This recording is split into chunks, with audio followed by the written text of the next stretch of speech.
Salut tout le monde, moi c'est Flo, et on se retrouve aujourd'hui dans une nouvelle vidéo. Qui dit nouvelle aventure, dit nouvelle destination. Et aujourd'hui, je vous emmène avec moi faire un tour chez nos voisins de l'océan Indien, à Madagascar.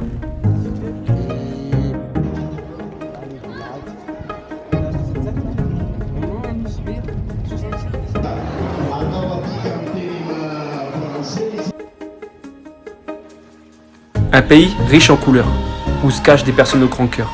Madagascar n'est pas juste un pays, mais un peuple, où chaque individu a une place à jouer.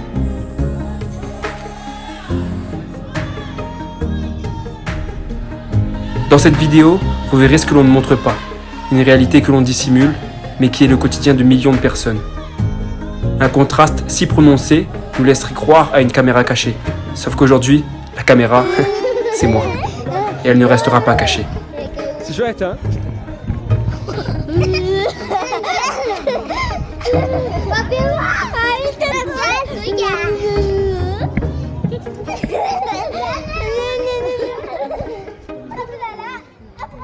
Yo les gars, j'espère que vous allez bien. Alors on se retrouve aujourd'hui dans un contexte assez spécial. On est actuellement le 30 mars à l'heure où je tourne cette vidéo. Ça fait 2 semaines que je suis à Madagascar. C'est pour un stage dans le cadre de mes études. 3 semaines de stage, là on est à la 2e. Madagascar, pourquoi Madagascar? Une destination qui nous a été, on va dire, proposée. Déjà Madagascar c'est un pays que je voulais visiter. Que ce soit maintenant ou plus tard, c'était un pays où forcément j'allais venir. Donc ça tombe bien. Je ne filme pas les cours, je ne filme pas les élèves, je ne filme pas mes séances. Tout simplement parce que déjà l'anonymat c'est super important. Le droit à l'image encore plus dans ce pays. Donc si jamais vous ne savez pas trop comment ça se passe les droits à l'image dans les pays étrangers, vraiment renseignez-vous. Et on ne filme pas les élèves parce que c'est un cadre professionnel. Les élèves ils sont là pour aller à l'école, pas pour être dans le cinéma. Donc l'ambiance, déjà à l'arrivée on prend l'avion, on arrive à Tana, aéroport, on rentre dans l'aéroport, on passe à la douane, bouf, coupure d'électricité. Il n'a pas fallu attendre longtemps pour comprendre où j'avais atterri. La Réunion n'est qu'à quelques centaines de kilomètres de Madagascar, mais on peut déjà ressentir une telle distance. Un écart de culture, de valeurs, et bien évidemment de richesse. Gros contraste, on sort de l'aéroport et tout de suite grosse claque. On voit tout de suite le niveau de vie des gens, comment les gens y vivent. Tu sors, tu as des rizières, c'est magnifique, sauf que tu as de la pauvreté instantanément. Tout de suite, tu vois que les gens sont dans la misère. Donc tu as les routes, elles sont défoncées. Les voitures, c'est vraiment les voitures à l'ancienne, genre les Renault, les Coccinelle, les 105, c'est à l'ancienne, tu es dans le jus.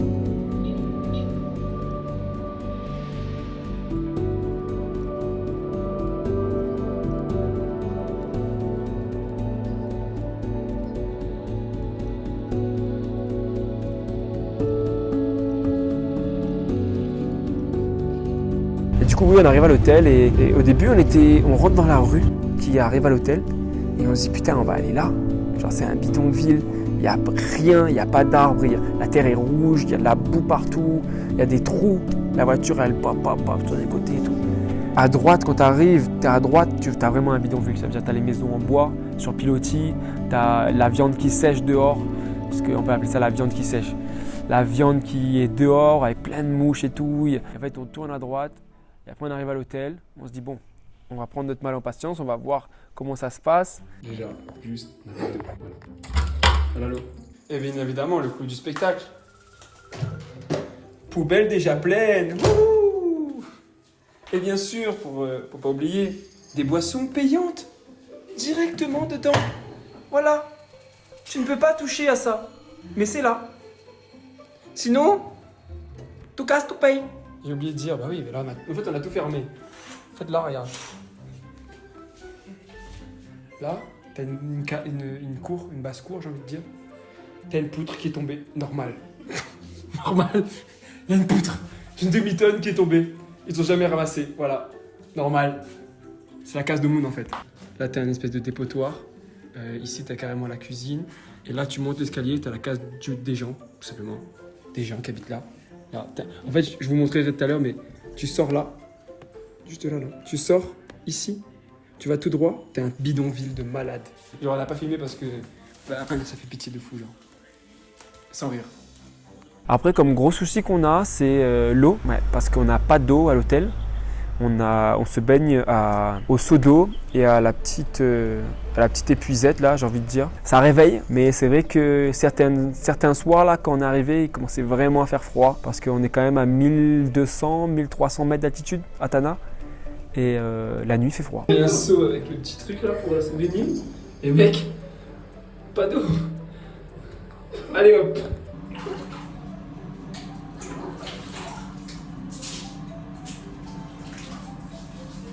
Après, en ce qui est visite, la première semaine, on a fait quand même 2-3 visites, mais après c'était plus le week-end, ça veut dire samedi, dimanche. Le jour où on est arrivé, on a posé nos bagages. Le lendemain, on était dimanche. Le dimanche, on est allé au zoo, où en fait c'est un zoo dans la ville de Tana, avec des lémuriens, c'est ce qu'on voulait voir en fait. On voulait, dès qu'on arrive à Mada, voir les lémuriens. Donc on est allé au zoo, voir les lémuriens. Est-ce que c'est la meilleure chose à faire? Je ne pense pas. Parce qu'il prend le soleil là. Il prend son bain de soleil. Le parc zoologiste et botanique de Tsimbazaza est un incontournable pour les touristes qui viennent visiter la capitale. Fondé en 1925 par les colons français, ce parc a pour objectif de protéger et conserver la faune et la flore locale. On peut s'y balader librement ou accompagné d'un guide et observer les 56 espèces qui s'y trouvent. Ce qu'il aime surtout, c'est la gorge. La gorge, la gorge.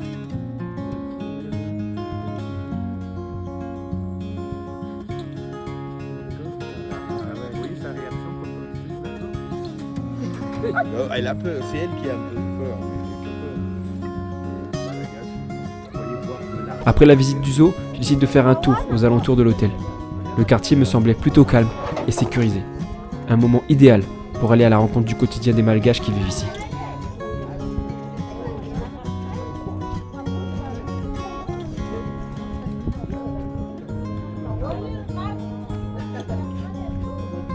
Après ces petites balades, un bon plongeon, bien mérité avant d'aller se coucher. Après, le week-end ensuite, on a visité le palais du Rouvre. En fait, c'est un palais du roi. Et en fait, c'est le palais principal où il y avait tous les rois qui ont défilé les uns après les autres. Après une semaine de stage, un nouveau week-end d'exploration s'offre à nous. À Madagascar, on a du fameux mot de temps en temps, les gens utilisent, je pense que vous avez déjà entendu, Moura Moura. Doucement. Ah oui, doucement. Ce qui veut dire tilam. Parce que vous êtes au pays de Moura Moura. Il y avait une présence d'autres palais royal, ce qui est ce qu'on voit là, à l'époque. Les objets en argent, c'est plus valeureux que l'or. Ça, c'est une valeur spirituelle, et l'or pour nous qui est remplacé du valeur commerciale. Ok.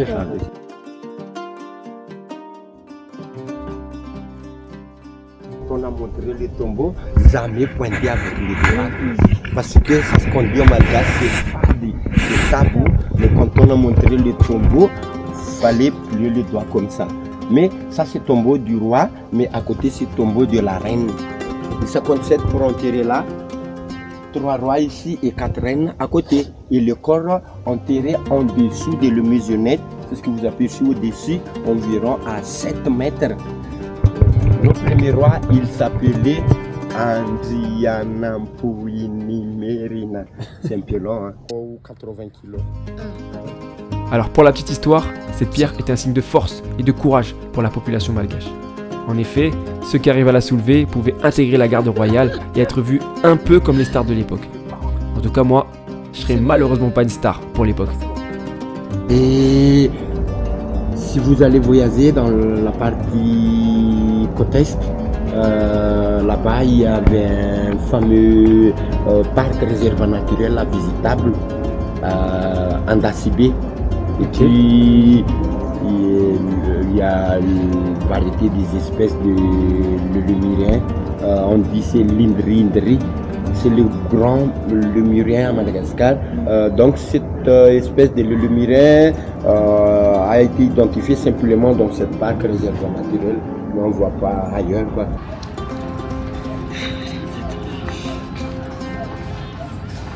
Le lendemain, on est parti à la messe du Père Pedro. En fait, c'est pas pour faire de la polémique ou pour vanter ça, mais on nous a dit en fait que c'était un événement quand même important pour les gens à Mada. Et en fait, la messe du Père Pedro ici, c'est vraiment l'événement de la semaine. Et en fait, ici, la messe, elle dure 3 heures. C'est une messe classique, vraiment, où là, on était déjà, je pense, facile, 2000, 3000 personnes. C'était énorme. T'avais les chants, en fait, il y avait tellement de monde et c'était tellement engouffrant que quand tu avais les chants, tout le monde chantait en même temps. Dès que ça commence à chanter, tu es comme enveloppé dedans en fait. Toutes tes oreilles, tous tes sens, tout ton corps vibre au rythme de la musique. Et ça, c'est vraiment une chose, je pense, une expérience à voir ici.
Ankamasu, le bon ami.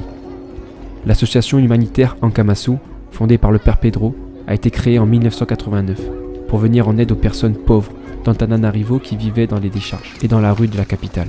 Je crois que c'est ici que la dame nous a dit de venir. Ah ouais? Ankamasu. Son but était de sortir ces personnes de lieux inhumains où ils vivaient, afin qu'ils mènent une vie humaine plus dans la dignité. Ici, il ne s'agit pas seulement de Je pense vivre. avoir Ici, cette ouverture il ne s'agit d'esprit pas et aller seulement de voir donner, comment mais ça se d'éduquer, passe de pour former, la plupart, la construire majorité ensemble des gens ici, un avenir meilleur voir leur pour ces quotidien, voir comment ils vivent, voir c'est quoi leur croyance, comment ils le vivent.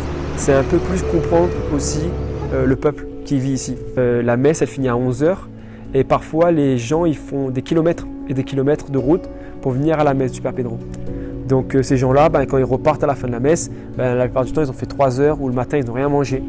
Du coup sur le chemin du retour, ils s'arrêtent pour manger, n'importe où. Tu peux t'arrêter au premier boui-boui, au premier marchand, tu t'arrêtes et tu manges avec lui, gratuit. Tu arrives, tu as fini la messe, tu dis je veux ça, ça, ça, je mange, tranquille. Et ils mangent ensemble. Et on voyait tout le monde dehors dans la rue, avec leurs marmites, avec leurs chaises, leurs tables, les enfants, et ils mangeaient tous dehors, comme si c'était un grand barbecue collectif. Et en fait là tu comprends vraiment que c'est peut-être une religion, mais je pense que c'est surtout un mode de vie. Il respire la vraie vie, le vrai amour, le vrai courage et le vrai bonheur. Un père armé d'une bouteille d'eau qui joue avec son fils tranquillement posé dans les bras de sa mère. Une famille qui continue d'exister et de s'aimer, même si tout le monde s'effondre. Comment ne pas aimer un tel pays? Comment pouvons-nous encore nous plaindre alors que ce petit ne vit littéralement que d'amour et d'eau fraîche?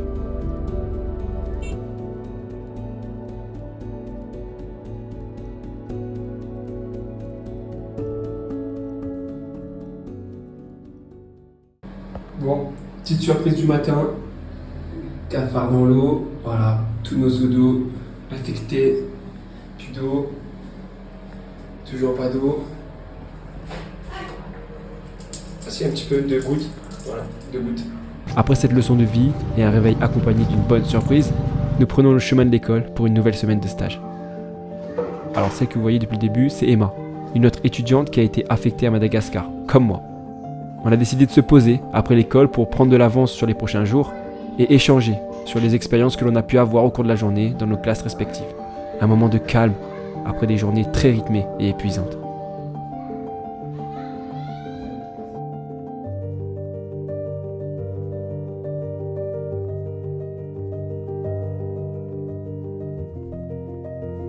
Semaine 2, alors c'est là que arrivent les problèmes. Quand je dis problème, c'est santé. Donc on commence un peu à prendre la confiance, à se dire bon, on va goûter des choses un peu d'ici, un peu traditionnelles, un peu plus fast-food, un peu plus... tu vois ce que je veux dire? Et arrivent les premiers maux de ventre. Alors là, je peux te dire que quand tu as les premiers maux de ventre, on commence à paniquer. On se dit bon, c'est à nous. C'est notre tour. Donc là, médicament sur médicament, on commence à faire vraiment gaffe à ce qu'on mange. L'eau, on l'achète, on commence à acheter tout. On ne mange plus rien de dehors, on se brosse les dents avec l'eau, bouteille. Et après, ça passe. Ça dure même pas une journée.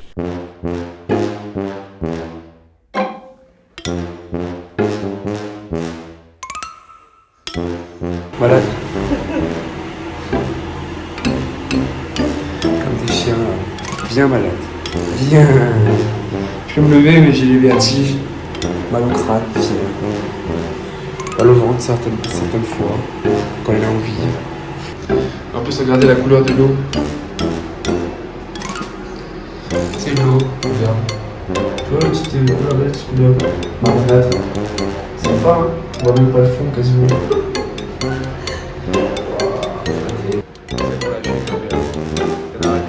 Donc ouais, deuxième semaine de stage, je mets un peu le contexte, on est quand même avec des élèves favorisés parce que c'est une école française avec des moyens, énormément de moyens. Ils ont un gymnase, ils ont un terrain de foot, ils ont une salle de danse avec miroir, ils ont un mur d'escalade, ils ont vraiment tout ce qu'il faut. Tout simplement, ça se répercute sur leur niveau. Hein. Et juste, le problème, c'est qu'ici, ils sont tellement bien logés, ces élèves-là, on les nourrice, ils ont les chauffeurs, ils sont tellement assistés que ils sont très forts à l'école.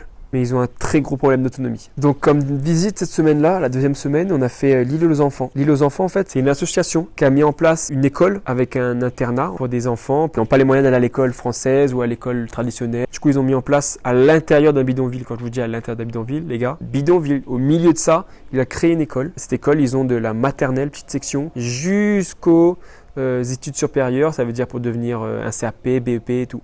Donc imaginez-vous, tout ça à l'intérieur d'un seul établissement. Ils doivent avoir 2 ou 3 bâtiments, grand max, dans l'établissement. On traverse pas Sunset, on est directement à Nosy. Oui, on est bientôt arrivé.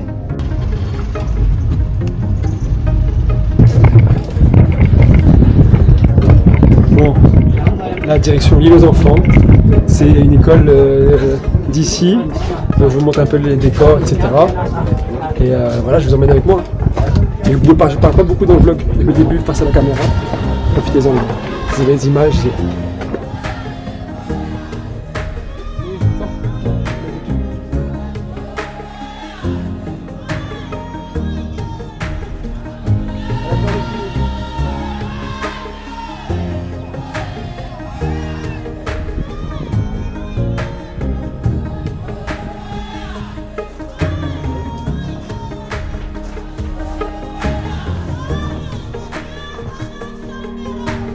Chambre des enfants orphelins. On a le droit de... Tu fais un truc comme ça. Ah.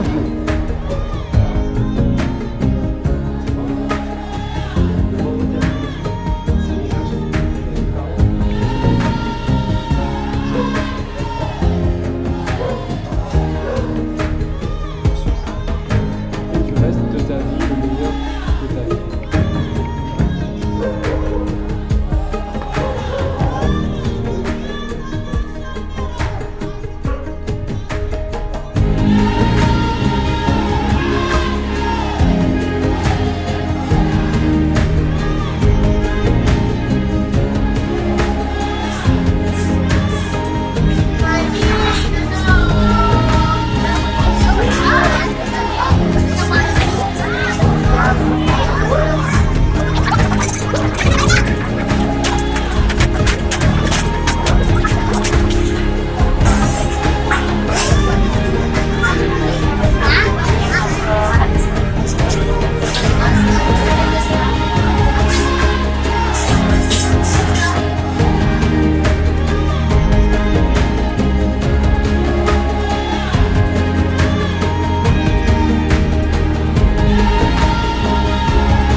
l'Institut Pasteur pour savoir quel est... On a un bassin de décantation. Donc le bassin de décantation te permet avec l'eau qui sort du forage à aller dans ce bassin. Ce bassin en fait, l'eau circule à l'intérieur, les dépôts et les métaux lourds, tout ça vont s'enfoncer dans le sol. Avec ce système-là, on va faire à peu près 7 mètres d'eau par jour. Deux enfants. Ah ouais, Un petit coin de paradis, perdu au milieu du chaos. Au cœur des marécages d'Antananarivo, des familles se sont regroupées, venant essentiellement de la campagne, à la recherche d'un travail, d'un revenu. Leurs habitations sont précaires et délabrées, sans accès ni à l'électricité ni à l'eau courante. Au fil du temps, ils ont constitué le plus grand bidonville d'Antananarivo. Pratiquement sans ressources, les parents ne peuvent s'occuper de leurs enfants, livrés à eux-mêmes, sans aucune perspective pour leur avenir. L'île aux enfants propose et fournit à ses enfants, par la formation, les moyens d'envisager un avenir plus digne, au-delà du bidonville. L'île aux enfants est passé de 38 élèves en 2012 à plus de 300 élèves en 2023, et leur nombre ne cesse d'augmenter.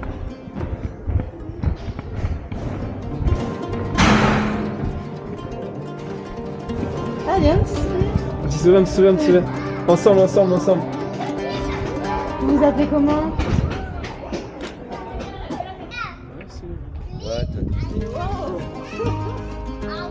C'est ce qui est dommage, c'est que l'écran sur la route. Ouais. L'avantage là, c'est que ça filme là, mais ça peut filmer à 30, ça fait ça. Ok. Quelqu'un de mal garé.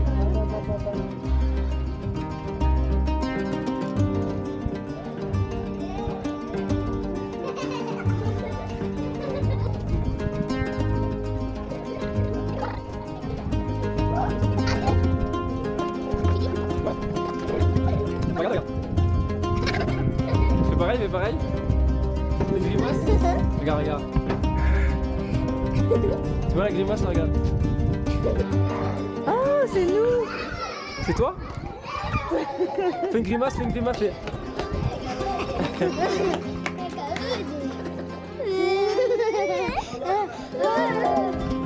C'est chouette, hein?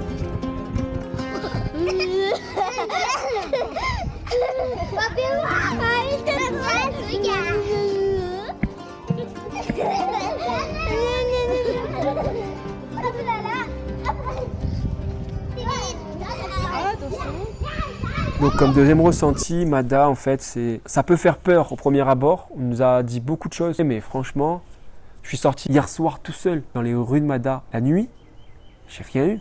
Et en fait tout dépend en fait déjà du lieu où tu vas. Les gens ils sont là pour eux, pas pour toi. Et d'ailleurs ici les blancs, c'est marrant parce que on a eu deux versions. Les blancs on les appelle ça les vasas. Et en fait les vasas ici, ils nous dit que c'est quelque chose de non péjoratif. Qu'on sait tous les réunionnais là qui regardent la vidéo.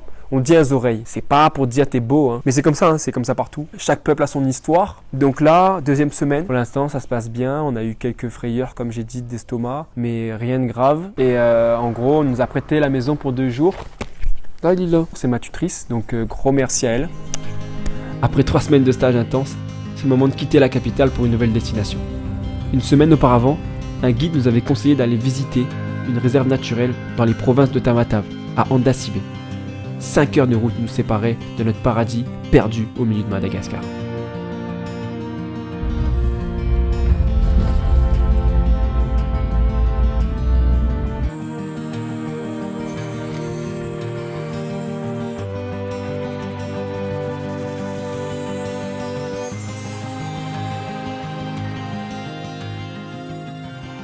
On est actuellement à Antsirabe, dans la province de Tamatave.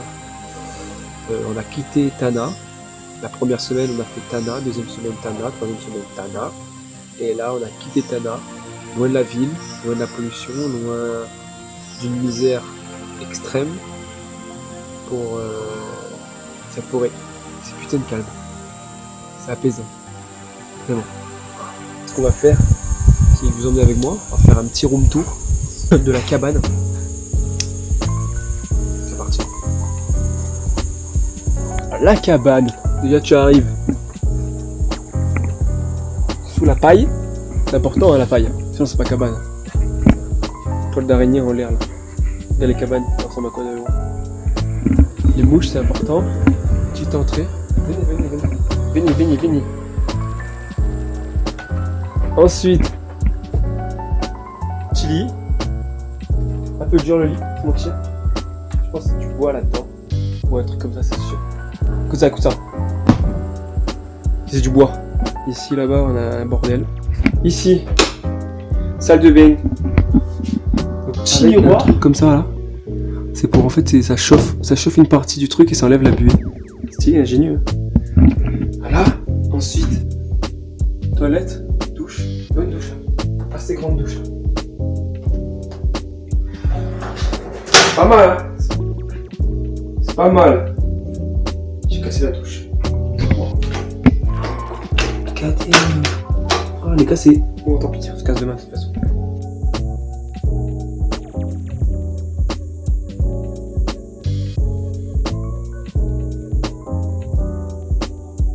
Je suis un peu pieds nus, c'est ce qu'il faut pas faire, hein, Amada. T'as l'eau qu'on a besoin, elle est là. Donc ouais, ici on a de l'eau chaude, propre, entre guillemets, et de l'électricité, ce qu'on n'avait pas pendant 3 semaines. Et là, on a un peu tout ça, quoi. On récupère un peu de vitalité, de luxe, j'ai envie de dire. Donc premier soir, on arrive, il n'est mieux rien, on passe juste au-dessus de la cabane. Je regarde pas au bon endroit, toi.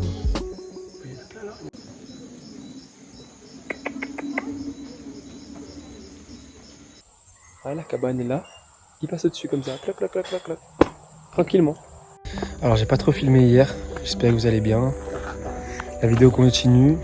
Alors là on est arrivé à Longoza Lodge, c'est des petites baraques comme ça, là-bas dans la nature. Je parle pas trop fort parce que je suis à côté chez des gens. Et aujourd'hui réveil à 6h30 pour visite du parc naturel. Donc voilà, on est là pour 3 heures de marche pour visiter ce grand parc naturel. Donc go aller voir les murias et les autres bébêtes qui se cachent là-dedans. Le parc national abrite plus de 600 espèces d'animaux différents. 679 pour être plus exact, dont 14 espèces de lémuriens. Ici, 82% des espèces sont endémiques, donc issues de Madagascar. L'écosystème est cependant menacé par les feux de brousse et la culture sur brûlis pour l'agriculture, les coupes illicites de bois, le braconnage ou encore la collecte de plantes protégées, donc endémiques.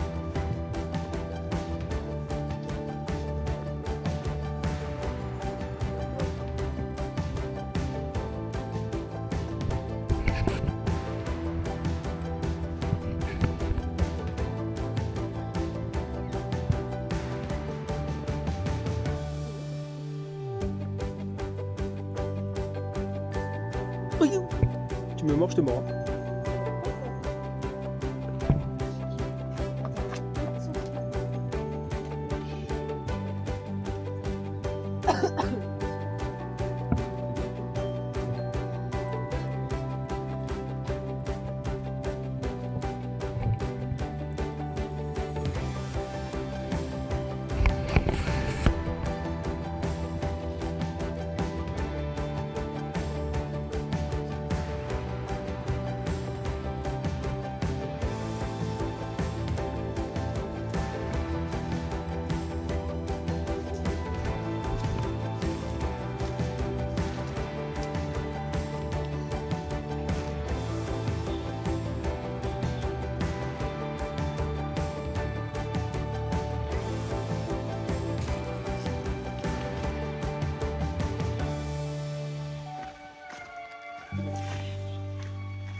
l'avion demain, direction La Réunion. Déjà, on a 5 heures de route pour rejoindre la capitale, Tana. Ouais, demain, grosse journée de déplacement, hein, comme chaque voyage. Il y a le début, il y a la fin. C'est ce qu'on n'aime pas trop. Voilà. En tout cas, les gars, j'espère que cette vidéo vous aura plu, que ça vous a ouvert les yeux sur Mada et sur une réalité qui est dure à voir, dure à accepter. Mais en tout cas, moi, ça m'a fait plaisir de la tourner, de la vivre, de voir tout ça, de vous la partager aussi. Je pense que c'est le but de cette vidéo, méga important. Et même si c'est un contexte professionnel, ben, on en garde quand même que ben, y a une vie derrière, il y a une vraie vie, des vraies personnes qui vivent, qui militent pour des gens qui en ont besoin. Et je pense que c'est dans ces endroits-là qu'on rencontre des gens uniques, qui ont une vraie pensée, une vraie personnalité, une vraie âme. Et ils pensent pas qu'à eux, en fait, ils pensent aux autres avant tout, et à ceux qui ont le plus besoin. Voilà. En tout cas, j'espère que cette vidéo vous a plu. Donc on se retrouve très bientôt dans un prochain épisode. C'était Flo.